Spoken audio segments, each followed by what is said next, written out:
Our favorite weapons inspector. Congratulations, Scott. Well, thank you. You must be very, very proud of yourself.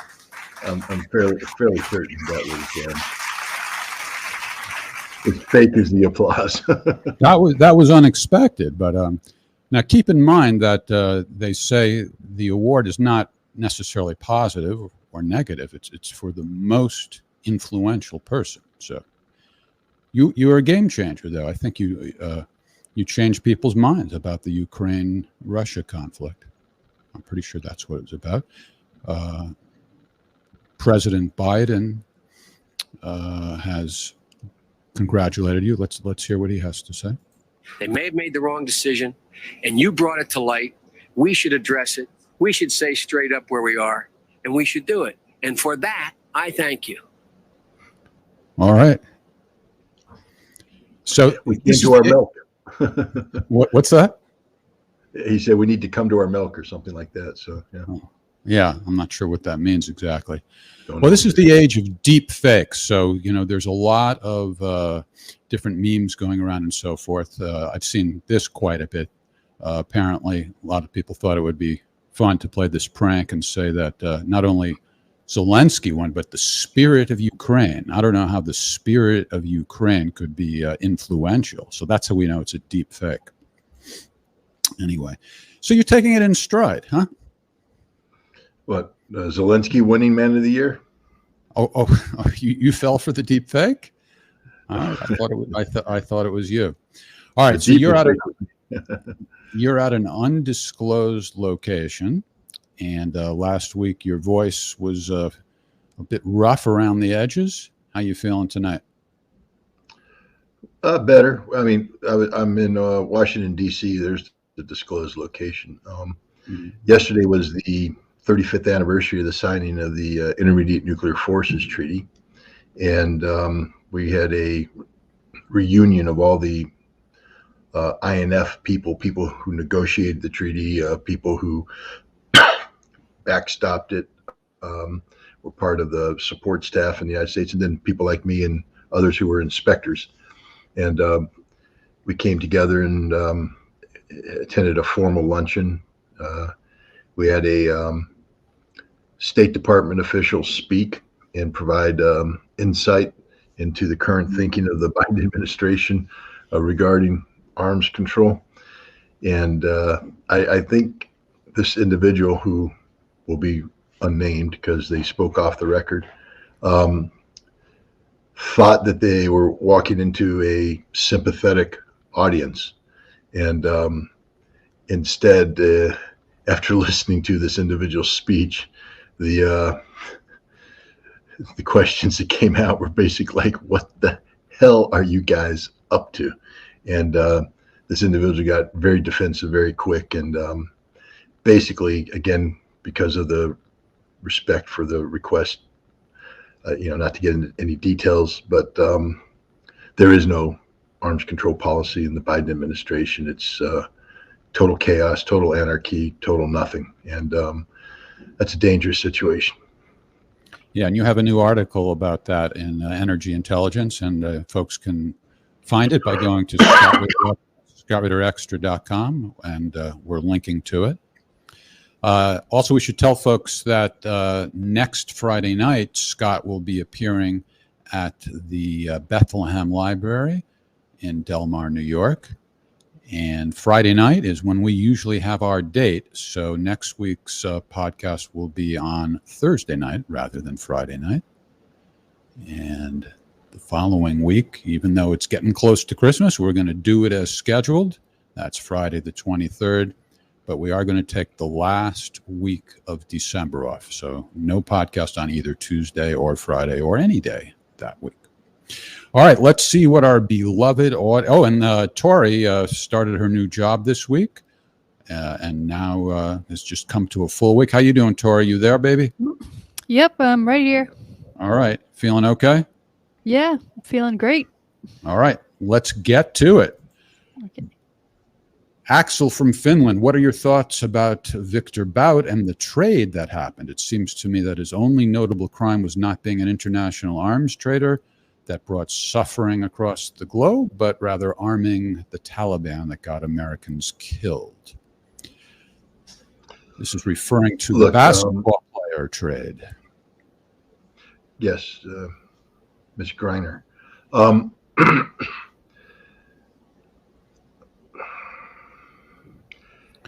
I think he was arrested under, if my understanding of the case is right, he was sort of set up by American ATF agents and such. He had never set foot in the United States, hadn't done anything, and it was sort of a sting operation. I think it shows the ludicrousness of the charge. If you're supposed to have exchange people of relative parity to trade an international arms dealer guilty of massive crimes against humanity, etc., for a girl who left, a THC vaping pen or something in her bag. I think it just shows how trumped up the charge was. For his family, I'm glad he's home. For Brittany Griner's family, I'm glad she's home. I'm glad that the United States and Russia were able to reach an accommodation here. But if anybody thinks this changes anything, it doesn't. The state of affairs between the United States and Russia is horrible. And there's nothing going on in the Biden administration that suggests that there's going to be anything that is going to change that trajectory anytime soon. Okay. I can't remember if we were just talking before the podcast or if we told the audience that you're in Washington now at a hotel. That's why it's a different backdrop than usual. Did we talk about it? Okay, sorry, I'll be okay. Butthead on my sofa. Just read your piece on the measuring device situation in your book. Just wanted to say brilliant. That's not exactly a question, but why don't you explain what Butthead is referring to? On his sofa. Well, I think he's talking about the stage measuring device, which was a contraption that the Soviets had constructed to help us get inside. The Soviets weren't thrilled about us X-raying their missiles and the INF treaty, because the factory that we're monitoring produced a missile, the SS-25, whose first stage was similar to that of the first stage of the prohibited SS-20. And that's an SS-20 on the front cover of the book there. The way that we were going to distinguish this was to X-ray the missile canister in a rail car. So we have to install this giant X-ray called cargo scan, millions of dollars. And the Soviets didn't like the idea of X-ray, whether or not we could do damage. It was supposed to be non-damaging. Whether or not we could collect more intelligence about the missile than we were supposed to under the treaty. They just were unhappy. So they were looking for alternatives. And one of their alternatives was this stage measuring device, which is this long, we called it sticks and mirrors, basically wooden device with some mirrors and some lighting, and you'd stick it inside the missile and peer down and then look in periscopes and measure specific areas.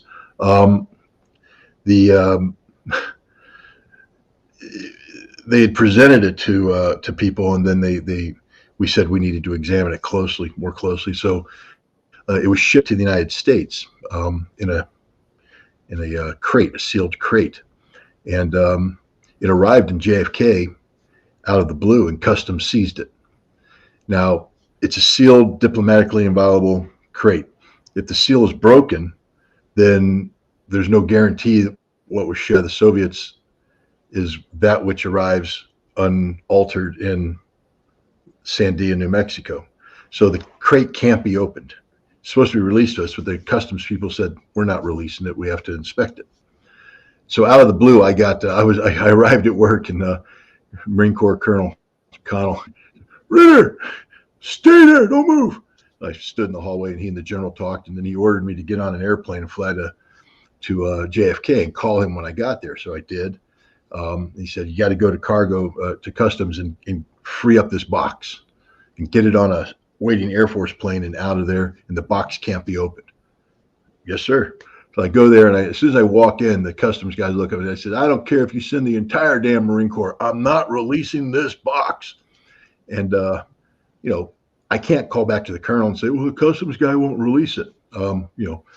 So I've got to get it released. And so I called his bluff. I'd met a White House science advisor, a Marine Corps colonel, and I had his business card. So I brought the card out, put it on the table. I said, look, we can do it the easy way or the hard way. Easy way is you release this to me. The hard way is you do understand this is the President of the United States treaty. This is the treaty he signed. It's a treaty he wants implemented, and you're about to screw it up. So I'm going to pick up the phone. I'm going to call the White House. I'm going to give them your name. I'm going to say, you're the one screwing this up. Then they're going to call your boss, and you're going to get a phone call from your boss, and that's probably the end of your career. So how do you want to do this? So I picked up the phone, and I'm bluffing. And I start down that number, trying to figure out what I'm going to say when the White House answers. And halfway through, he puts his finger on the cradle and says, all right, maybe we can reach an accommodation. He said, are you willing to sign for the crate? I said, yes, that's what I'm. So he brought out some documentation, and I signed it over to me, and he gave me the crate. So far, so good. But now I got to get the crate out of JFK. So I call up the Air Force guys that are outside in their plane. I say, okay, load the crate up, and you guys fly off. They load the crate up, and they come back, and they say, well, we can't take off. The traffic pattern's full. It's going to take hours. Well, I didn't have hours. I was told to get the plane in the air. So I remembered one more meeting I had been to in the State Department where we were talking about designating intermediate nuclear forces flights coming in from the Soviet Union with priority numbers, info 001, and it would give them priority access. So I went to the guy and I said, redesignate your flight, info 001, and ask for permission to take off. He said, on whose authority? I said, mine. So he did, and instantly all aircraft over the East Coast stopped. And he takes off, and it disrupted the pattern everywhere. But he's off and he's there. So I call up the colonel and say, the plane's on its way. But I said, there's going to be, you might get some phone calls. By the time I got back to Washington, D.C., the White House had already called, wondering what the hell some lieutenants running around using their name in vain. And the FAA was calling around, finding out who the hell authorized this plane to change its call sign. They disrupted air traffic all up and down the East Coast. And so the general was going to fire me, but the colonel reminded him that they had given me an order to do something no matter what. And so I did something no matter what. I got the crate on the plane, but I broke a lot of rules. So I think that's what he's talking about. Okay. You can read all sorts of great stories in Scott's book, Disarmament in the Time of Perestroika, Arms Control and the End of the Soviet Union. Kamal from New Delhi. I have friends from Donetsk that have fled after their flat in the center came under heavy shelling from AFU and are now in Krasnodar and completely traumatized. I give them hope that all this will end soon.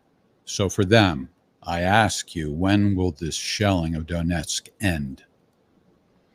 Hopefully soon. But I mean, in order for it to end, the Russians are going to have to clear out some of the most heavily defended areas in the world. Right now, there's a big battle going on for Bakhmut and some other towns. They're part of the Ukrainian defensive belt. So these belts will have to be cleaned out, and then the Ukrainians will have to be pushed out of the whole Donetsk Republic and then back even further to a distance that represents the range of their available artillery systems, so that even if they fire artillery, it won't be able to reach Donetsk proper because they've been pushed out of range. I think in order to do that, Russia is going to require the totality of the mobilized troops to come in. Putin indicated that 175,000 of them had already been arrived, and they were awaiting the remaining 125,000 to come in. And once that happens, I think you're going to see offensive operations. So timeline, I would say probably sometime, either at the end of this month, early next month, something's going to start, and it'll take them, a couple weeks, couple months to finish it. But one way or the other, I think it's going to be over by this summer. All right. Some real life concerns for people living in the danger zone while we sit comfortably here in the U.S. Dennis in Cleveland. History doesn't repeat itself, but it often rhymes. That's a Mark Twain quote. And Dennis asks, are these similarities to the Soviet-Finnish Winter War of 1930? Are there similarities to the Soviet-Finnish Winter War of 1939 and 40. And he gives 3 examples. The Soviets invaded over security concerns. The Soviets initially had flawed tactical strategy and got beaten badly. And the Soviets redid their strategy and then beat the Finns decisively. I mean, superficially, this is true. The Winter War, though, wasn't a special military operation. We have to keep in mind that the Soviets call what they're doing in Ukraine a special military operation, and a large part of the special aspect comes from the relationship that the Soviet Union or that the Russians have with the Ukrainian people because of the Soviet Union, because of their history, culture, etc., which has caused them to, at least in the past, take a softer approach. The Finns don't have the same cultural, linguistic, religious, historical linkage with Russia as the Ukrainians did. So I think that it's a lot more complicated than just the superficiality of saying Russians attacked, Russians got beat, Russia's regrouped, Russia resumed attack, Russia wins decisively. I mean, that of course appears to be a model that's repeating itself, but the complexity of the Russian-Ukrainian relationship, I think, makes what's happened in Ukraine today far more unique. Okay. Could you ask everybody in your hotel to stop using the internet so we get a better signal? Would that be possible? I could, if you'd like. I mean, just go door to door. And then, yeah. Actually, we can hear and see you for the most part. It's just cutting out a little bit intermittently. Not really that bad. Okay, let's go to the next question. Roberto from Milano. That's how they say Milan in Italy. What if, you knew that, right? What if Ukraine is never allowed to surrender? Even after total defeat, Russia could and will win this war clearly, and the West still could claim victory. What might be the consequences? Well, I mean, I can't imagine a scenario where Ukraine will never be allowed to surrender. If Russia wins this conflict, as they appear they're going to do, Russia will be dictating the terms of conflict termination. I think the implication there is that similar to what happened in April, where Ukrainians and the Russians were meeting in Istanbul, and they were, both sides seemed prepared to come to agreement that would bring an end to the conflict. But the British, with the American support, Boris Johnson flew in and terminated that discussion, and told the Ukrainians that you can't surrender, you can't reach a peace agreement, or else you won't get any of this aid that we're providing you. And so I think that what they're talking about is that the West will never allow a negotiated settlement. But here's the flaw in that argument. Russia may not allow a negotiated settlement. At this point in time, Russia doesn't trust anybody.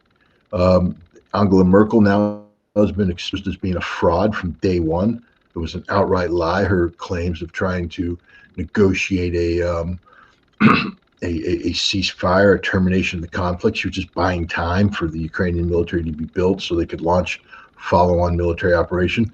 So there's no negotiating partner in the West that Russia would trust. And a key aspect to any negotiation is trust. You have to be able to trust the people that you're negotiating with, that they're going to be honorable and have integrity.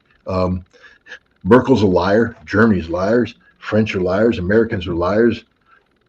So there is no one that Russia can negotiate with, nor does Russia want to negotiate with Ukraine anymore. This has gone far too. This war has gone on far too long. Too many casualties. The Ukrainians have committed too many crimes. So I think any talk about a negotiated settlement is simply the West having a discussion with the West. It's an intramural conversation, because the Russians aren't in the business of doing negotiated settlement. Negotiation means you're going to give something up. What is Russia going to give up? They're winning, and they can't be certain that they reach this agreement, that the agreement will be complied with. We know that the West will negotiate one thing, not meaning it all. So why would Russia enter into a negotiation when the best solution for Russia is just to terminate this conflict on its terms by defeating Ukraine decisively. David from Bellevue, Washington. Given that the Banderite movement was able to survive in Western Ukraine for decades during Soviet times, how can Russia hope to succeed in their goal of denazification now? Well, let's recall that Russia decisively defeated the military arm of the Western Ukrainian nationalists by 1954. And many thousands of Western Ukrainians were imprisoned and then granted amnesty by Nikita Khrushchev. And then they returned home, and of course, rather than seeking to rejoin the normal society, they began to reorganize and receive help from the West, etc., from this giant Ukrainian nationalist diaspora that exists in Canada, the United States, and elsewhere. I think somebody had up there, about Mark Twain, history doesn't have to repeat, but it can rhyme. But that's a derivative of, those who fail to learn the lessons of history are doomed to repeat them. The Russians have learned the lesson of history, is that you cannot re-educate and then return to society hardcore Nazis. Denazification is going to require the physical termination of this movement. And so I think that's the difference. In the 1950s, Russia was seeking an accommodation that would have people be re-educated and reintroduced in society. And I don't think that that's going to be an option for too many people in this next phase of denazification. Paul Wolf, Washington, D.C. He may be right in your neighborhood now, for all we know. The Russians have been asking for a new European security framework as one of their demands to end the Ukraine war. What kind of framework could bring stability to Europe? Could it be something that replaces NATO completely? Well, the Russians have already answered that question. On December 17th of 2021, Russia provided two draft treaties. One was a bilateral treaty between the United States and Russia for a new European security framework, and the second is a multilateral agreement that Russia was trying to implement with NATO and Europe. So we know what a Russian European security framework is. We know what they want. It doesn't require the disbandment of NATO, but it does require a different NATO mindset when it comes to the issue of how far forward leaning does NATO want to be? Do they want to really be on the Russian doorstep leaning forward, or are they going to be willing to create a buffer of perceived neutrality that separates Russia from the West? So we know what it looks like. The question isn't, how Russia's going to define it. Russia's already defined it. The question is, at what point in time is Europe going to wake up that the only way out of this nightmare is to pursue, in writing, a European security framework along the lines which were put forward by Russia in December of last year. Okay. Do you have anything to drink tonight, Scott? Diet Coke. All right. Just want to make sure you can wet your whistle because I hear you coughing. Robert Sheets from Youngstown. I believe Youngstown is in Ohio. I'm not sure. Given your harsh criticism of Ukrainians and the cowards that just go along with things, what would you say of the owner of Bandera's dog, and especially the military that feeds, trains, sharpens its teeth, and slips the leash? Still Semper Fi? You undercut the moral force of your own discourse. What an odd message / question. I'll say the following. Any Ukrainian who defines Ukrainian nationalism along the ideology of Stepan Bandera is evil. It's an odious ideology. It's an ideology that needs to be eradicated from the face of the earth, and Russia is actively pursuing that objective. That's what I have to say about that. Now, I think he's somehow trying to link that or parlay it away or whatever by comparing the American policy of supporting Ukraine against Russia. And somehow, I don't understand his question, to be honest. Yeah, I don't think I either. Am I failing to criticize America enough? What do you say about the owner of Bandera's dog? Who is the owner of Bandera's dog?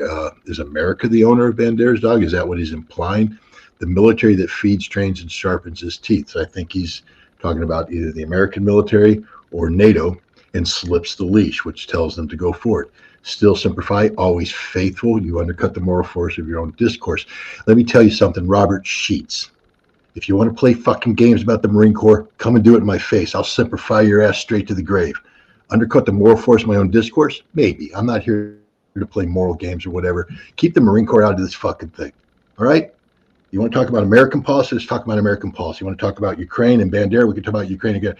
Unless you served in the Marine Corps, and you didn't, because you would never say that if you did, then you have no right to talk about it. If you think you have a right to talk about it, you know where I live. Hunt me down, and we can talk about faith. I'm tired of this nonsense, idiots. Ask a question about Ukrainian policy, about American policy. Why do you have to make it personal? Why do you have to bring in the Marine Corps? You don't understand what the Marine Corps is. You don't understand what the Marine Corps is about. You don't understand anything, because if you did, you wouldn't dare bring it up. I apologize, Jeff, but no, that's okay. You know what? I think Robert is full of sheets. It's right there in his name. What do you expect from anybody in the whole? He wrote that question because he wanted to get me mad. And you know what? I fell into the trap. I was doing so good. Doing so good. I was calm, but then I saw Simplify, and that just drove me insane. Then now you're up Sheets Creek. Okay, Mary from Massachusetts. All right, Mary. Massachusetts, by the way, is a commonwealth. That's very different from a state. I don't know if you're aware of that. What are the possible options for the U.S. to get out of supporting Ukraine? Is there a face-saving ploy the Biden or a future administration could use? That's a nice civil question. Look at Mary's a nice person. It's Mary, thank you for that civil question. We're beyond face saving. I mean, when you don't dispatch 50, 60, 70, 80, I don't know what the limit is now, $1 billion, and then walk away. They put it, the U.S. isn't going to save face. It's going to be ugly no matter what, just like Afghanistan was ugly no matter what. By the time we made the decision to get out of Afghanistan, it was going to be embarrassing no matter what we did. So someone has to ask the important question. Ale. So, but the Russia is going to make this easy for the United States by winning the war. Now,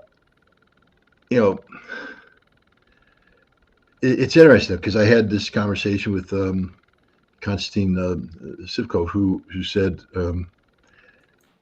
that Russia was. It was the first time I heard it articulated by somebody of that stature, et cetera, that Russia was very concerned about escalation management. That while yes, purely militarily speaking, Russia could wipe the slate clean. That Russia was concerned about lager. Okay, lager. But the winter lager that Sam Adams puts out is a very good lager, so I'll drink that. But so a war is politics by other means, and maybe the political situation in Russia is more complex than it probably is. I mean, we're having a conversation here where you try to not dumb things down, but simplify things and streamline answers, etc. Or else I could just go off on tangent after tangent after tangent. But I don't see a situation where the Russians are going to throw away, because anything less than total military victory leaves the Russians with the cancer of Ukraine remaining. This Ukraine is a cancer that must be excised now. The tumor must be removed. And short of that, the cancer remains, and you're still have an infected, diseased European body. So I think Russia, while managing escalation to keep NATO from being sucked into the conflict, is going to win the conflict. And when that happens, then the United States walk away from Ukraine, just like we did from Afghanistan. I mean, we literally walked away, and I think that's what we're going to end up doing with Ukraine, just walking away. Jackie Le Chevalier, Argentina. I'm past the point of trying to understand German politicians. They are hopeless. But German industrialists?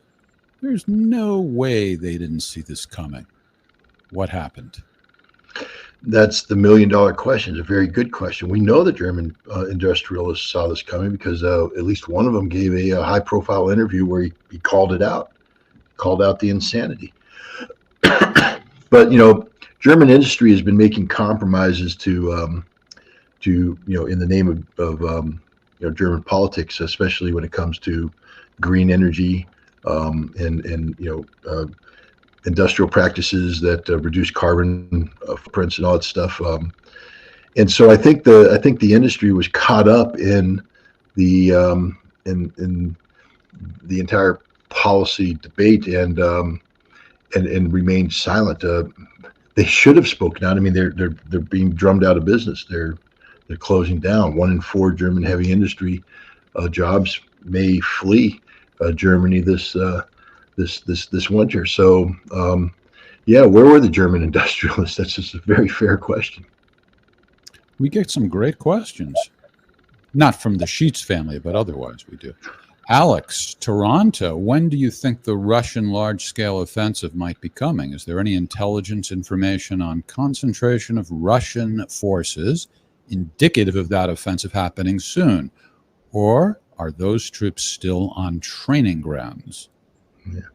I don't think the offensive begins until Russia has assembled all the resources necessary for the offensive. So as long as a number of them remain in their final stages of military preparation, I don't think a major offensive is going to occur, because you don't want to initiate something unless you have assurances that all of the resources you need to follow up on that are available. So I do believe that we're going to be waiting until the remaining 125,000 finish up their final training, their organization, their checking out, etc. And then they should be arriving later this month, early next month. And the thing is about it's like anything. I mean, take a boxer. A boxer, trains so that on fight day they're at peak performance capability, peak performance potential. You don't want to overtrain and burn out before the fight, and you don't want to undertrain so that you're not at peak performance. You want to be peaking. That's the same way combat is. You need to have your forces at peak performance potential when you want to start this conflict. And one way to lose peak performance potential is to deploy troops during wintertime into forward areas and then have them sit around and do nothing. So Russia is training this massive, offensively oriented force. And I imagine once it gets assembled in the forward areas, they're going to want to transition as rapidly as possible into into major offensive operations, because they're at peak performance potential. But the longer they wait in position, that the capacity gets reduced. So I believe that this offensive is going to be sooner rather than later. I don't mean to trivialize your modus operandi at all, but I notice that there are similarities between your analysis and the way sports analysts talk about things sometimes. Do you think that's a fair comparison, or do you now hate me more than you even did before? No, I use sports analogies. They're easier for some people to understand. If I sat here and I think we did it once, I got into the discussion about the tip fiddle. Yeah. Do we really want to have another discussion about the tip fiddle? Because look, I will say this: the war is 400 million times more complicated than sports. But basic principles are basic principles. Your military professional is a war-fighting athlete. And so there's a lot that's going to, not just the physical preparation, but there's the logistical preparation. There's all the stuff, that goes into it. All have to be at peak performance. You can't, and it's like managing a football team or a baseball team. You can't just have the quarterback being good. You have to have the line working. You have to have the backs working. You have to have the receivers working, special teams. Everything has to work. And, you have to have your trainers on board. You have to have your aircraft flying. You got to get the team there on time. So it's a whole system that has to be at peak performance for this to work properly. And that's the military too. It all has to be at peak performance. I also think that sometimes certain people in the public treat it like it's an athletic competition or something like that. And they're rooting for or against people like, they don't feel the consequences themselves. But you always speak in terms of, real life and death reality of it. Right. I mean, that's the danger. Again, how do you get, we're having a podcast here. I guess we have, Jeff, we need to come up with a kit that we can mail out. And it's going to be, it's not just a hairdryer, but one that's really, really hot. And then we need also the opposite of that, one that's really, really cold. And before we start the podcast, we're going to go through a regime where people freeze themselves and then they heat themselves. They get blisters. We want them to be totally dehydrated. But before they do this, they have to stay awake for 3 days. And then we have this kit where you take sand and you rub the sand in your eyes. So your eyes are bloody and all this stuff. And then I'm going to you have to attach these electrodes to your body. And randomly, we're just going to hit a button and shock them and all that. And every once in a while, there's going to be something that comes in and slices them so they bleed a little bit too. And then we can talk about war. So now they might even begin to understand that it's not an athletic event, that it's life and death, and that it's real, and there's deadly serious consequences attached to it. And every time you say USA, USA, as if this is a sporting event, you should probably go and, go. I don't want to say anything bad, but you should disengage from life for a while. Right. Because it's not a sporting event, and people who treat it like a sporting event they're wrong. Right. And that mindset actually furthers the potential of conflict, because by minimizing the actual human cost, we treat it like an athletic event. So we can't wait for the next game. We can't wait for the next event. Sometimes I get no offense to anybody, and sometimes I come across the same. I understand. But the question, when is the offensive going to come? What we should really be saying is, when are hundreds of thousands of people going to die violently? Because that's what we're talking about. It's not when is Miami going to win the Super Bowl? Maybe this year, but it's when are hundreds of thousands of people going to die violently? That's what we're talking about. And people need to start realizing that from a policy standpoint, maybe the large scale offensive is attractive to bring an end to this conflict. The human cost that's going to be paid by both sides is mind-boggling. Valentina from Zagreb, that's Croatia? Zagreb, yes, very good. All right. Why didn't the Russian air defense systems detect and shoot down the 2 Ukrainian drones that attempted to hit Ryazan and Engels air bases sooner than they did? Is there military logic to permit enemy projectiles to penetrate deep inside one's territory? Well, we'll answer the second part first. No, there's no military Is that logic. Croatian sarcasm, or is that a real question? Do you think? I think she's basically saying that what is Russia up to? You know, why can't Russia shoot down these drones? The irony is that the Tupolev 141 drone is designed to be fired and detected by radar so that surface to air missiles can shoot it down. It's a target drone. So it's designed to be shot down. So if that's what it's designed to be doing, why aren't the Russians shooting it down? And the answer is that it was converted from its target drone configuration into a ground attack drone, a kamikaze drone, suicide drone, etc. It didn't fly the trajectory that one would expect a airborne target to fly, which is to go up, get at altitude, and it entered. And I'd have to see the radar track. I would imagine that if it flew in a straight line, that if I took my protractor out there and plotted every Russian radar and its range, and I did circles, I'd see that it would probably have flown through a whole bunch of intersecting arcs of radars, which indicate it should have been shot down a long time ago. I'm guessing that this attack was done in coordination with NATO intelligence on Russian air defense radars, that they found a seam, and that this air defense drone, instead of flying its predictable straight course, was actually programmed to fly point to point, spider webbing its way in through the gaps in the radar to get to the target to avoid detection. According to the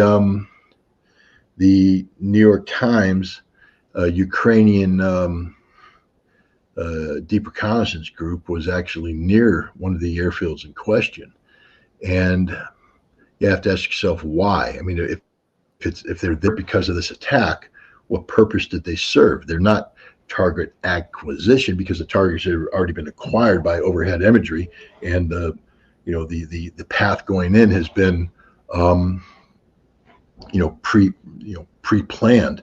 My only thing I can come up with is terminal guidance, and what that means is as the drone approaches the target, somebody is going to direct it onto the specific target they want hit. Terminal guidance, and this implies laser designation, that the airplane had some sort of laser, the ability to follow a laser beam down to the target. The target's being designated by somebody on the ground with a beam, the reflection, and the drone is going to follow that into the target. And if this is the case, then Russia has something a little bit more to worry about than a drone penetrating its air defense. How the heck did a Ukrainian special forces team get that close to a nuclear strategic airfield, close enough to laser designate for terminal guidance of this drone? This is a significant problem for the Russians. They do need to figure out how this happened so that it doesn't happen again from their perspective. For the Ukrainians' perspective, I guess they'd like to repeat this often. But once again, we do have to understand the seriousness. This was an airfield with Russia's strategic nuclear bomber force. And one of the conditions that Russia has for the release of nuclear weapons is an attack against its strategic nuclear deterrent designed to prevent Russia from implementing its plans. So if you carried out a really good, capable attack against the airfield, you could trigger a nuclear response by Russia. So maybe the people that planned this attack on the airfield might want to reconsider doing something like that in the future, because you're tickling the dragon or the bear. I misjudged your pause for the conclusion to your answer. I believe you have now concluded, and I will boldly move on to the next question from Paul in Ottawa. John Helmer at Dances with Bears claims that the Ukraine conflict will end with a Korean-style armistice rather than a formal peace, resulting in a 100-kilometer wide Ukrainian demilitarized zone splitting the country in two. Does this scenario seem plausible? No.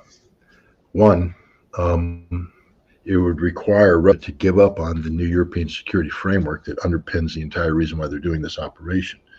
Two, Russia, one of the goals of the special military operation was to end the imminent threat posed by Ukraine against Donetsk and Lugansk, the Donbass. You don't terminate that threat if you have a Korean-style armistice. As I said earlier, the cancer needs to be excised, removed. So the scenario that just laid out right there is a strategic Russian defeat.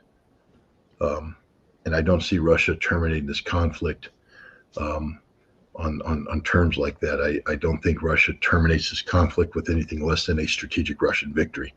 And that will require the destruction of the Ukrainian military, the elimination of the current regime in Kiev, and there won't be this cancerous cell remaining in territory they call out Ukraine with any kind of buffer zone. That's my opinion. Could I be wrong? Absolutely. I mean, I could be wrong, and maybe Russia doesn't have the ability to accomplish what I just laid out. And if this offensive sputters and that's where Russia finds itself, then maybe a scenario like that becomes attractive. But right now, I just can't imagine under any circumstance Russia allowing the conflict to end on those terms. Are you staying in the kind of hotel where they come in and turn down the bed for you at night, or leave little candies on the pillow and that kind of thing?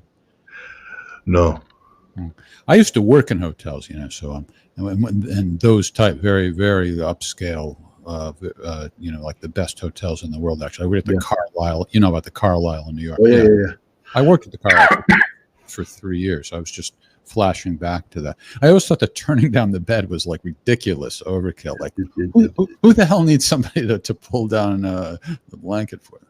I spoke in at this event in Aspen, Colorado. It was a big deal, and all the big names in the world were there. And I stayed at this hotel that was 5-star elite hotel with the turn down service you talk about. Yeah. So they turned down and they put the mints on the bed. So I come in a late flight, and I literally just shut the door and I fall down on the bed and fall asleep. And in the morning I wake up and I got chocolate all over my face and in my hair and all, because I fell asleep on the mints. The fucking And that was it, man. And the bed just looked like somebody committed chocolate murder. It was horrible. I've only worked at hotels like that. I've never been a guest, but I would feel like it's intrusive. Like, get the hell out of here. I know how to pull down the blanket myself. But if you're going to put the mint on, put it on the nightstand. Yeah. So the weapons inspector doesn't have a messy face in the morning. Yeah. Jimmy Dimmick, Moscow. Russian officers from the front lines are confirming that the vast majority of the dead Ukrainians are Teroborona, which I guess is sort of like reserves, hence untrained civilians, and that the trained combat units are being kept safe in the back. Are these still U.S. NATO instructions? If so, why? Well, I don't know what's going on right now. I do know that, or I say I know, I've read that when the Ukrainians were building up their reserves, they would pull some of the more experienced units out of the line so they can get trained, re-equipped, etc. And they would place them with these territorial battalions, which are just basically, recently conscripted, poorly trained troops whose sole job was to put bodies in a trench and keep, sacrifice blood for time. I don't know what section of the battlefield he's talking about, because some of the most violent combat right now is taking place in the vicinity of Bakhmut, and from what I've read, some of the best Ukrainian units have been committed to that sector of the battlefield, and the mercenaries are there, the Poles are there, So anything but the territorial battalion. So I don't know what he's saying. Is it NATO instructions? Yeah, I mean, I think, no, I think that is more a decision made by the Ukrainians in terms of it's just a necessity that is derived from the reality of force composition. They don't have a middle ground. They have either regular army or units like the Azov battalion that are odious in terms of ideology, but they have a modicum of combat capability, or they have these untrained territorial units. So if you're pulling the regular army out to get trained, the only thing you have left to replace them with is the territorial battalions. Okay. Somebody's thanking you for being such a trooper, even when you're sick. Well, I'm not, just so people know, I'm not sick. But Just we had we had this reunion last night, and didn't have a drink. I was so, and all of us, because we're old, we had a beer. Some people had a glass of whiskey, but that ended quickly, and we had Diet Coke. But we were playing poker, and they broke out the cigars, and so I was literally surrounded by people smoking cigars, and it permeated every aspect of my life, including my lungs. And so I'm literally this is what cigar asphyxiation sounds like. Wow. Kids, don't smoke cigars. You'll sound like I'm shot. But aside from your voice, you feel okay? Well, I've got the congestion, the cigar congestion. Oh, okay. All right. Well, we don't have to go as long as usual tonight if you want. No. I'm here for the team. All right. Typing Monkey, who hangs out at the Literary Zoo. Have you ever been there? No. Me neither. Everybody says that generals fight the last war. Do you have any ideas how war will be the same or different in, say, 10 years from now? That's an interesting question. Also, I hear you have a new book. Could you please tell us something about it? Jeff, ask me about my book. Why do I have to ask you about it? Typing Monkey just did. That book right there. Disarming the Time of Perestroika, Arms Control, and the End of the Soviet Union. You don't mind if I go for glass number 2 tonight of the Portuguese wine, do you? I love this wine. It's very Jeff, I hope you go from glass number 2 to bottle number 2. You deserve to just unwind. There we go. It's not. Disarming Time Perestroika is the book that's about the Intermediate Nuclear Forces Treaty, the foundational treaty that for on-site inspection-based verification. It made real disarmament possible because it gave confidence that the agreements would be carried out because we would have actual people on the ground confirming this, and I was one of those people. So I played a big role in this, and so it's that story told through my experience and the experience of others. But in addition to just being a really cool piece of history and hopefully an entertaining read, it's also I view a template of success that could be applied to the situation we face today with Russia and the United States and the need for arms control. A lot of people say it's just too hard right now. Nobody's talking, nobody's negotiating, there's no trust, and that's all true. But it was that bad back in the 80s too, and yet we found a way to do this. So I'm hopeful we'll be able to find a way going forward. So that was the book part of the question. The other part of the question was, we can add that back to you. Generals fight the last war, how the war was saved. Well, let's put it this way. One thing that's new about this war is the level of drones. There's never been a war fought by Russia or Ukraine or NATO where drones have been incorporated to this degree. The generals, the Russians are fighting a war that's based upon doctrine that was perfected during World War II, their artillery doctrine, and they've fine-tuned it in Chechnya, in Syria, etc. But there's some new technologies coming in that require these tactics to be altered and modified and et cetera. So, but it looks like the Russians and the Ukrainians are adapting relatively quickly, so that we're not getting, they don't appear to be totally trapped in the last war. It looks like both sides are actually getting ready to fight, the present war based upon present technological reality. So it's fascinating from that perspective to watch everybody learn these lessons rapidly and adapt to new technologies. It's tragic from a human perspective, because what we call learning is fighting, and fighting is killing, and people are dying.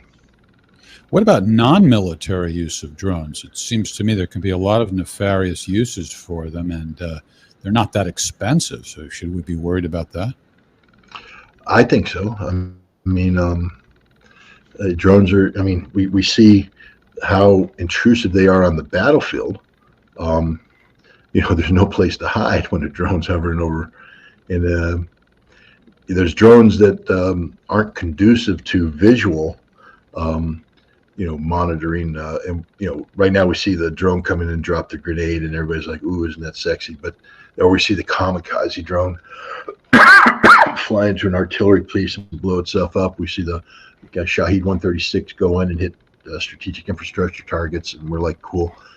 But there are drones that just do electronic warfare and fly over and jam signals, or they simulate in the air. They will simulate being a cell tower receiver, and they'll get mimic capability, so cell phones come to them, and then they use that GPS locating aspect on the cell phone to find out where the other guy is, send that off to artillery or airstrike to kill it.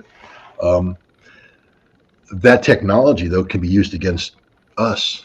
Could be used for almost anything, it seems. Yeah, if I want to intercept,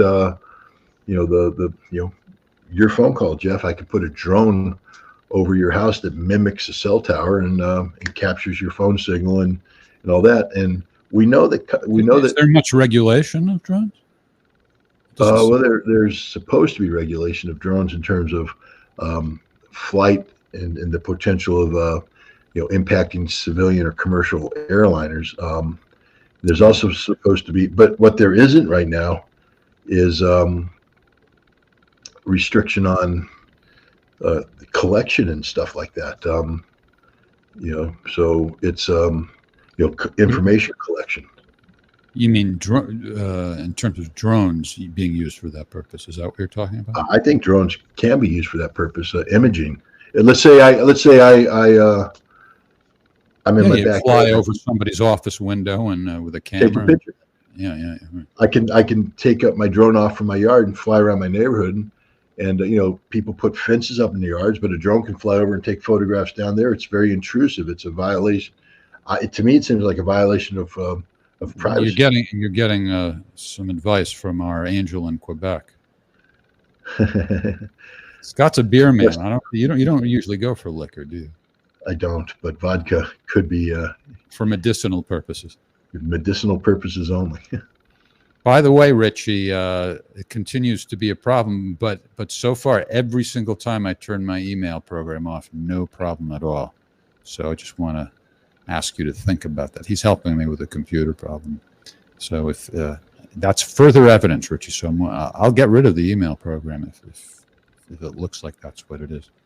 All right, let's go to the next question. Joy R. from Queensland. That's the same question we just asked. Oh, it is. All right.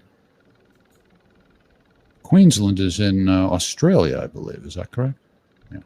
Bob from BC, that would be British Columbia or perhaps Boston College. How does Zelensky organize his inner circle?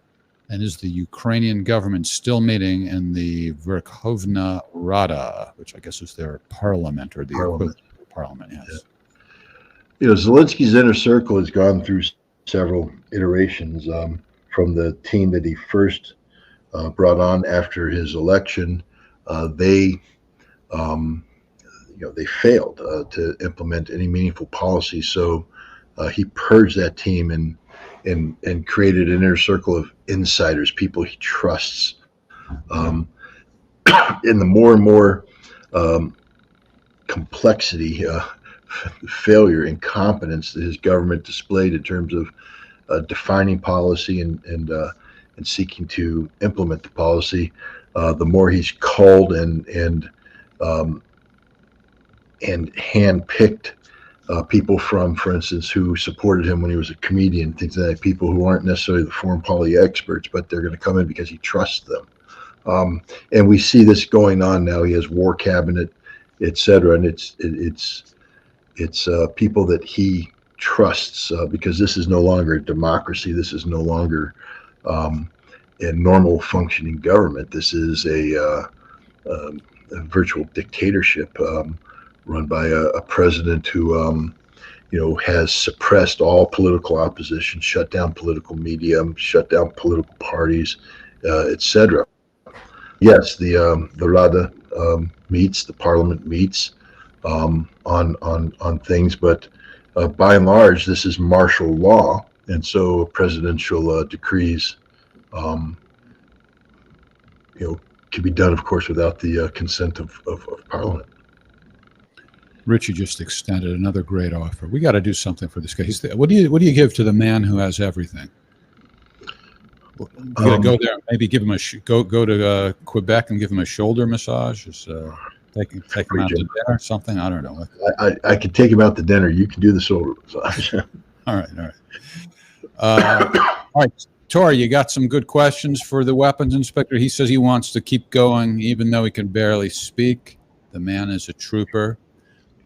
That's it for our pre-planned questions. Let's take some live questions now from our angel in Quebec. Thoughts on Merkel playing 3D chess, aiding Russia by outing the West's true intentions to ignore Minsk II, or is she just a fool? She's just a fool. She's humiliated herself and humiliated Germany. The Russians, they believed her. I mean, one of the greats about Angela Merkel was the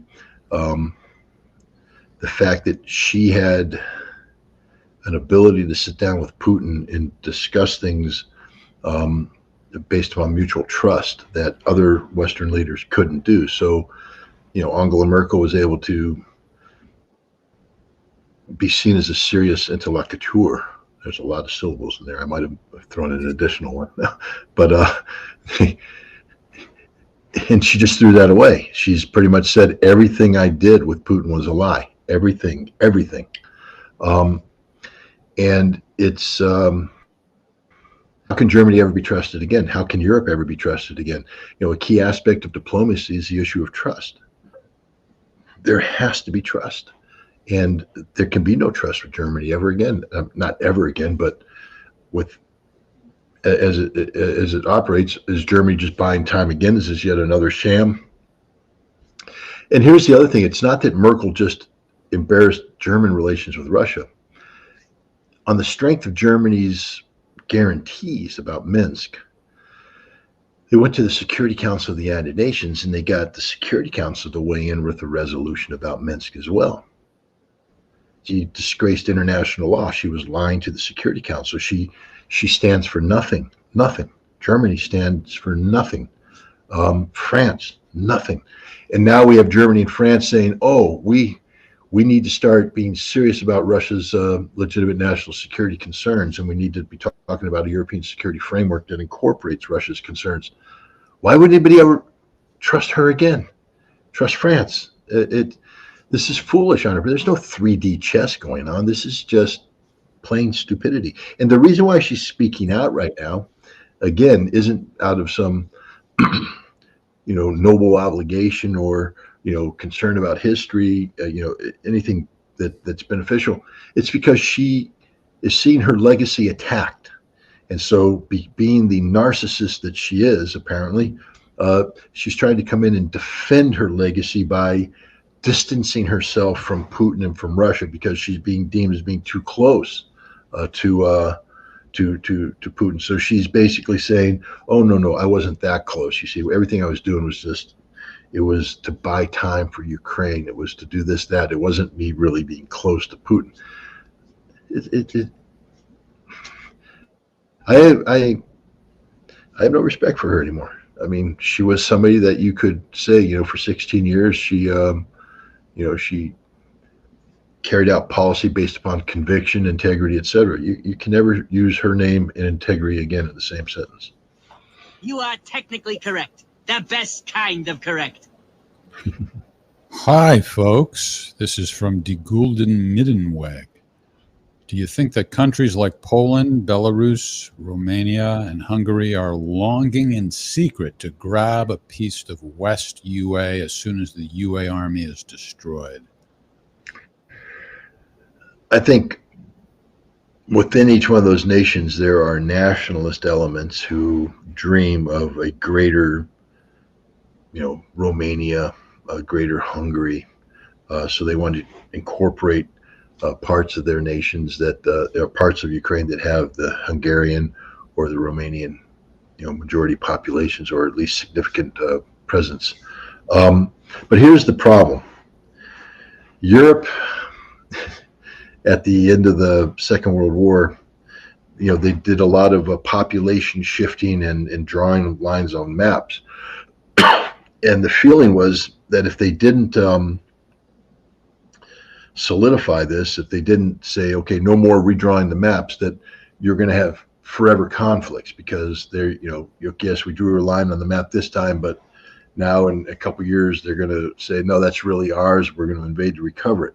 The idea was to set everything in stone and say, this is what Europe looks like, and we're not going to be moving around. So all these nations that are listed there, if they suddenly say, well, it's okay to pick apart Ukraine, they're throwing away, you know, 80 years of, you know, of a decision that the lines are permanent. We're not going to allow, you know, through force of arms to redraw the map of Europe. So it's, I think there's some elements that amongst their respective national movements that might be thinking in this direction. But I also think that there's people who are more cognizant of the larger European political picture and understand that you can't go changing the lines on the map like that, because once you do that, it'll never end. It'll just keep war in Europe will never stop, because they'll keep trying to change the lines on the map. Surah Vlogs, does talking about pain of war change decisions of any political power? No, doesn't, because politicians, they don't care. But it doesn't mean that those who talk about war shouldn't talk about the pain of war. Just because our politicians opt out of, you know, participating in, humanity. Are there any exceptions that occur to you, Scott? Not big players, not the people who are actively involved. They just make cold hard calculations. You know, Lindsey Graham, American senator.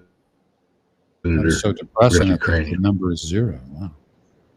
Yeah, it is depressing, but no, people get very callous at that.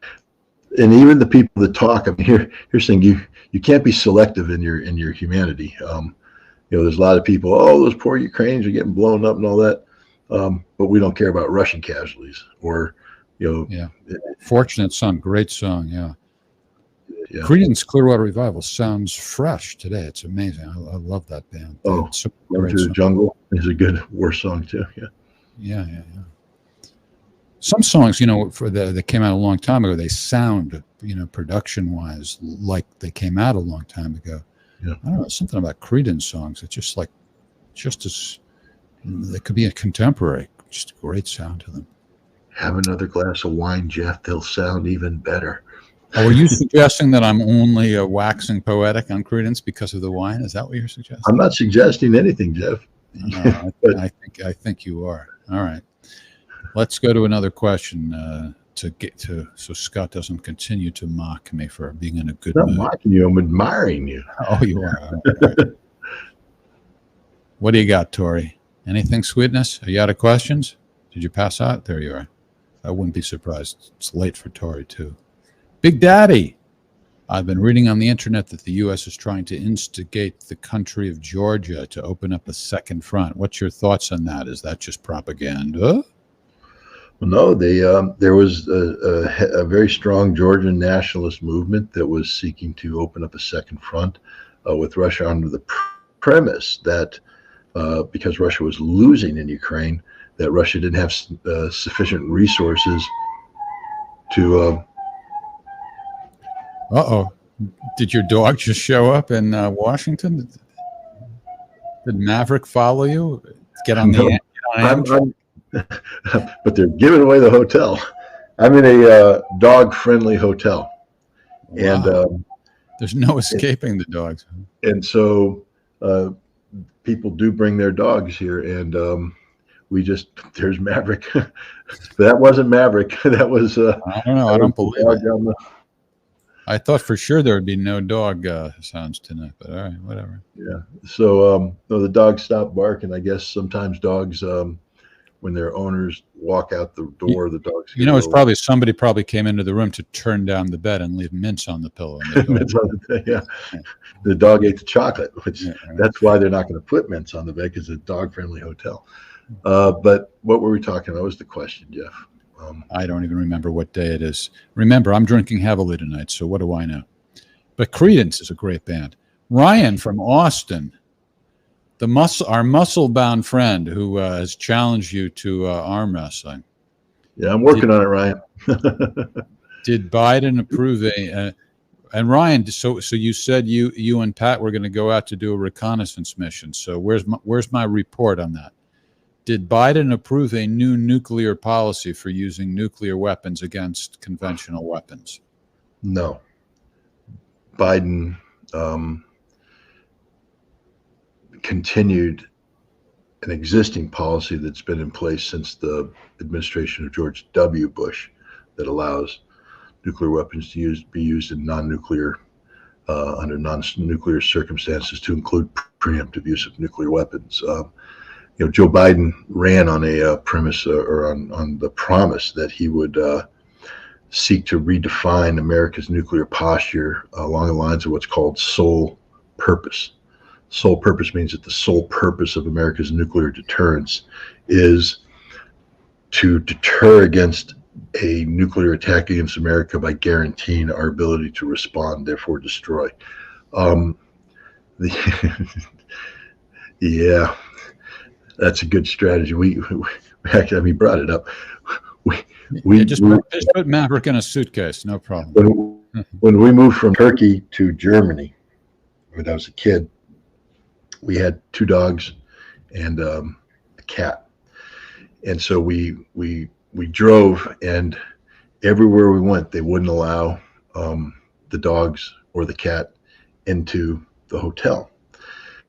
And so we tried on a couple occasions to we'd check in, and then once we got all the kids in, me and my 3 sisters in the room, then we'd go out and we'd bring the pets in and sort of get them in there, and we'd walk them to make sure they went to the bathroom outside. And we were very assiduous. If there was any mess made, we'd clean it up, and we sprayed, and we did everything that we could. But we got to Milano, Italy, and we were spending the night before we made our way up over the Alps, and it was freezing, and we were able to get the cat into the hotel room, but the Italians saw the dogs, and they said no. So the dogs had to sleep in the car. It was a van, and so we couldn't leave the dogs alone. So I had to sleep in the van with the dogs.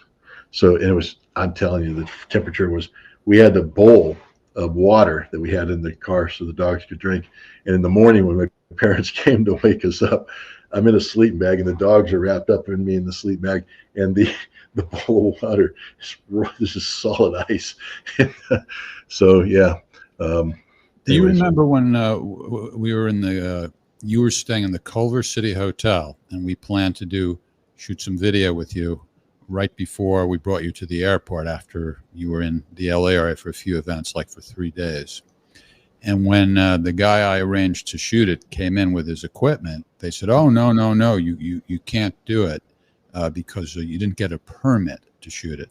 Now, this is in the hotel room that we paid for that you're staying in. You remember that? Yeah. Yeah. And it was pouring rain, and we had very little time, so it was not a good time to be driving around looking for some other place to do it. So I was getting very depressed, and I'm looking out at the pouring rain. And do you remember this? And as I'm looking out into the pouring rain, wonder how we're gonna get out of this. I saw the Actors Gang Theater, just 100 yards away, Tim Robbins Theater. Mm-hmm. Yeah, and I thought, oh, maybe somebody is there now, and maybe they'll let us shoot there. So I called over there, and I got somebody on the phone. I think it was their executive director, and I explained the situation, and she said, "I love Scott Ritter. It would be an honor to have you." And then we went over there and we shot it. I do, and that was also wasn't Tom Morello playing there at some point in time? Yeah, I think so. I'm not sure, but that sounds like something. We that were would happen. talking about Tom Morello during that thing. But to go back to the Georgian thing, there's Georgian nationalists who wanted to, who thought that they could take advantage of Russian weakness to open up a second front, and in doing so, they were operating on the illusion that they would be able to kick the Russians out of Abkhazia, which is a breakaway republic, kick them out of South Ossetia, which is a breakaway republic, and reunify Georgia. Fortunately, and they were egged on, I believe, by the CIA and others who were. Did my camera just go blurry, or is that my eyes? Yeah, it did. It's probably the internet. All right, I thought maybe I'm going blind. I was just like, well, that's interesting. But the I mean, I don't know. Sometimes you never know what the cause is, but I would guess Richie, maybe you can give us your opinion. Is this probably an internet issue or a camera issue or a computer issue? Probably the internet. It's getting a little better now. But I don't know, maybe it's getting who knows what's going on. But the CIA, I believe, was funding this to encourage this. Fortunately, Georgian politicians have been smarter than this, and they understand that would just be a suicide mission, and so they've indicated that they are not going to participate in any way, shape, or form in a conflict against Russia. I mean, my hand right there comes in very clear. Yeah, so let's just get a close-up on it. Maybe we have a palm reader out there. People want to know when such and such is going to happen. Maybe we can read your palms to come up with it. Look, I'm back. Yes, very clear, very clear. Mehdi, I remember Mehdi. As it is now, who can Putin or Lavrov sit down with that has not lied to them previously? No one. No one in the West. The West they're all liars. That's just the sad truth. No wonder I drink so heavily. I don't blame you. I have a mini bar here, and I could literally go in right there. There's a bottle of bourbon staring me in the face. Wow. It's bandwidth related. The stream down sample or the dog. We'll go with the dog. Anyway, we're basically hearing all your answers. We haven't really missed anything, so it's okay.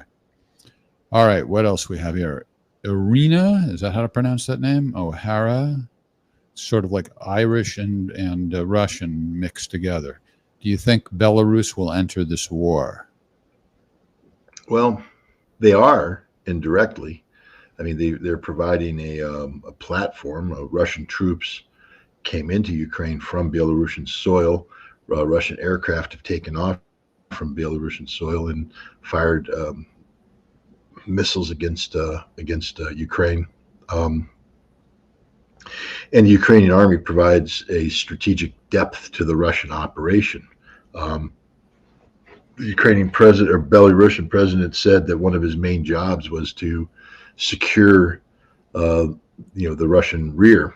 And what he means by that is to prevent the Baltic states or Poland from stabbing Russia in the back while they're, and so, even though it's not direct ground combat in Ukraine, Belarus is already part of this. Do I think Belarus will enter the war in terms of direct ground combat? Unfortunately, yes. If Poland, especially if Poland continues to, flex its jaws when it comes to, making a move on Western Ukraine, I think that would be unacceptable for Belarus. And the Belarusian president has said as such. And if that happened, I do believe that Belarusian soldiers would cross over into Ukraine to prevent Poland from securing a foothold in Western Ukraine. All right. I will go as long and as late as you want, Scott, but for your sake, I am now going to propose 3 more questions. What is your position on that issue? I'm going to support you on this one, Jeff, just because I think the reason why you're saying that is maybe I'm just not as bubbly as I should be, and I'm hurting the brand with my laconic. I wasn't going to put it that way. I just simply want to give you a chance to recover. All right, let's go on to 3 more questions. Mr. Modi, Senator Sinema. Oh, yeah, that was big news today. Quit the Dems. Your opinion on that? What might change? There's a good question. Have you, or maybe you didn't catch the news. Oh, you didn't catch the news. Well, the whole balance in the Senate changed now. She's the new She dropped out of the Democratic Party. But is she Republican or independent? Independent. Is she going to caucus with the Democrats or the Republicans? She says she's going to keep caucusing with the Democrats. So she it hasn't doesn't really change come. anything. Well, I don't know, but on the other hand, well, then why do it? So it's it's not. I don't know. But if she's going to caucus with the Democrats, then they still have their vote advantage. This would have been bigger if she jumped out and became a Republican, or if she jumped out and became an independent caucusing with the Republicans. Yeah, well, I mean, I don't know, but that the way the press is playing it, it is a game changer. I don't know. Well, it's embarrassing. It's embarrassing to the Democrats. But look, the bottom line is, even in a 50-50 Senate, Kamala Harris is the tiebreaker. So, and unless you can get enough senators to jump to give you, that 60 vote mark, the 60 votes you need to override vetoes and things of that nature, we're just playing playing political games right here. Thank you, Joe Cool. Mr. Cool. 2 more questions from Glenn with 2 N's as opposed to 1. Will Turkey get kicked out of NATO because they're not obeying their American overlords and were probably behind the terrorist attack in Turkey recently? What happened to that new pronunciation for Turkey? Turkey. Well, the Turks can do it. No one else is. They're having a brand problem. I don't think anybody's buying into that brand. This The is artist like formerly Coke. known as I like old Coke. like Ye. People are still calling him Kanye. It's hard to get people to change. Well, I mean, you're still calling me Scott, but I prefer to be called, Williams, Billy. Billy, Billy Jr. No, first of all, there is no, I mean, I've read the charter and there is no, you can't kick a NATO member out. There's no provision to kick a NATO member out. So who's going to kick NATO? Who's going to kick Turkey out of NATO? They could withdraw if they want to, but the idea that NATO can come together and kick Turkey, that's Canadian. Oh, yeah. I get it. That's funny, actually. That's funny. Turkey. Uh-oh. All right, so let's do 10 more questions now. Yeah, I'm back alive. You got me laughing now. But you can't kick Turkey out. It would have to be Turkey deciding to leave NATO, not the other way around. All right. So let's give our person of the year, Scott Ritter, a chance to recuperate and do just 1 more question. Once again, congratulations on that prestigious honor.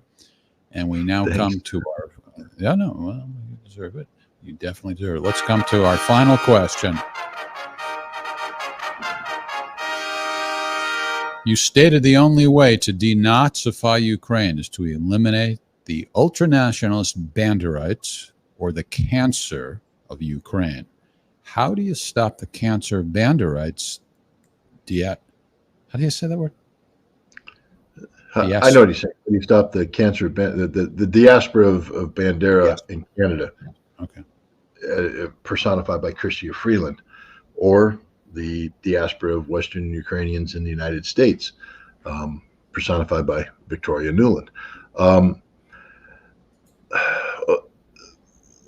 Again, I continue to believe that the only way to destroy this ideology is to rip it out by the roots, that there can be no half measures. You can't allow the potential for it to go underground and fester.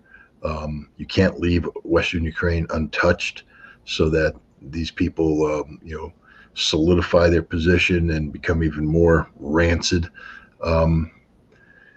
But then the question now is, how do we do it in Canada and elsewhere, in the United States?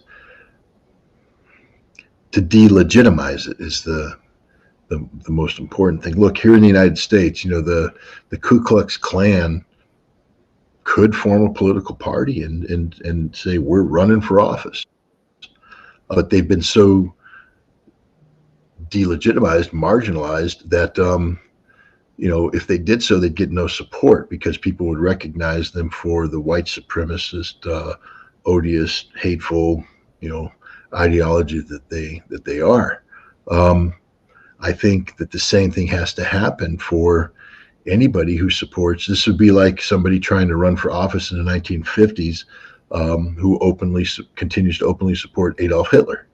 They're not going to win an election, because the vast majority of people are going to be repulsed by that. And what we need to do is get a situation, the mindset of most Americans and most Canadians, where when they say Stepan Bandera, there's a visceral reaction that says no. And so anybody who embraces this ideology should be rejected. So that way you don't get Chrystia Freeland's entering the politics, and you don't get Victoria Nuland's appointed to positions in government. Instead, they are disqualified because of their beliefs. And that's the state we have to get to here in the United States and in Canada. We can't, especially in the United States, freedom of speech is freedom of speech. I don't have to like what you're saying, but I have to defend your right to say it. And so if you want to sit there and parade with Bandera's portrait and sing Bandera songs and do whatever you want, fine. But we need to have the mainstream America feel repulsed by what you're doing, so that you never again get traction in the body politic and have people in Congress who represent your odious ideology. All right. I hope you don't mind that we're publicizing your event at the library next week. I asked you repeatedly for the info, and you never gave it to me, but I found it. They haven't done me a banner yet. I sent you the info on an email, but there's no link. Oh, I must have overlooked that email. Anyway, I found it, and there is a link actually. So it's on Substack. I thought maybe I don't. It's called internet search. You've heard of the term Google? Google is kind of a generic term. You don't actually have to use Google, but I say internet search because there are different search engines out there. I found it. I'm a very industrious young man. So anyway, I thought that maybe you are we emphasizing the industrious aspect of it or the young aspect of it? Both equal, whatever you want. That's I thought fine. maybe you wanted to keep it just private, but so you don't mind. No. You do want people to come. Okay, all right. I encourage everybody to come. If you so that means we can't do the podcast at the usual day and time. Right. So we're going to do it on Thursday next week. Tuesday, as per usual, we'll have the lightning round of Ask the Inspector. And other than that, I guess things will be more or less. Clean up the mess we've made tonight by cutting 30 minutes short. Yeah, that's all right. People understand. Tori's tired too. Give her a chance to Hey, you know what? We're finishing at our normal time. I know we are, but that's exactly what my thought was. And thank you, Tori. Great job backstage. Thanks to our beloved audience, everyone, in particular those who contributed financially so that I can afford to maintain my weekly pedicure schedule. Gotta have nice looking toenails. So important. See you guys Tuesday, 3 p.m. What? Eastern time. What? Where's my pedicure? Oh, all right. We'll siphon off some of the money for your pedicure too. All right. Take care.